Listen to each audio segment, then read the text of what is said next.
ముంబైలోని ధారావిలో జరిగిన ఒక ఆసక్తికరమైన సామాజిక అధ్యయనం గురించి ఇప్పుడు మనం తెలుసుకుందాం. పిల్లలు పెరిగే వాతావరణమే వాళ్ల భవిష్యత్తును పూర్తిగా నిర్ణయిస్తుందా అన్నది ఇక్కడొక పెద్ద ప్రశ్న. ధారావిలోని 200 మంది పిల్లల భవిష్యత్తు ఎలా ఉంటుందో అంచనా వెయ్యమని ఒక ప్రొఫెసర్ అసైన్మెంట్ ఇచ్చారు. కుటుంబ నేపథ్యం, స్థానిక వ్యసనాలు, ఇలా ప్రతి అంశాన్ని ఏడాదిపాటు విద్యార్థులు చాలా లోతుగా విశ్లేషించారు.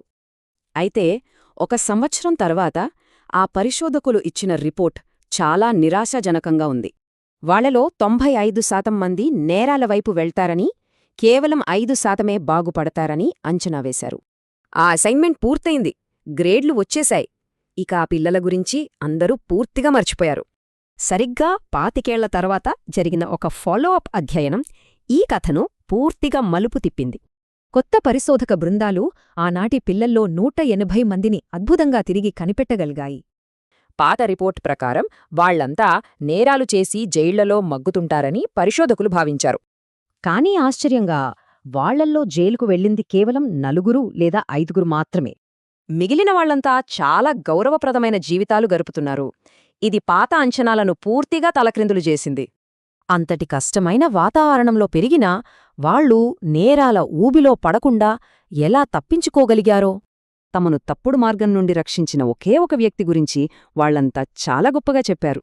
మంచి చెడుల మధ్య తేడాను వాళ్లకు ప్రేమతో వివరించిన ఒక చిన్ననాటి టీచరే అందుకు కారణం. వెంటనే పరిశోధకులు రిటైరైన ఆ టీచర్ను కలిసి ఆమె ఏ మాయ చేసిందో అడిగారు.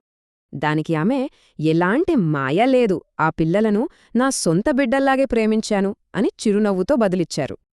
షరతులు లేని ప్రేమ, ఒక చిన్న దయ మనుషుల జీవిత గమనాన్నే మార్చేస్తోందని ఇది స్పష్టంగా నిరూపిస్తోంది. నిజంగా టీచర్లు రెండో తల్లిదండ్రులే. ఇంతటి సహనం, ప్రేమ వాళ్లలో పెరగడానికి నిత్యం చేసే ధ్యానం ఎంతో ఉపకరిస్తుంది. ఒకే ఒక చిన్న దయాపూర్వక చర్య సమాజ భవిష్యత్తును ఎంత అద్భుతంగా మార్చేస్తుందో కదా.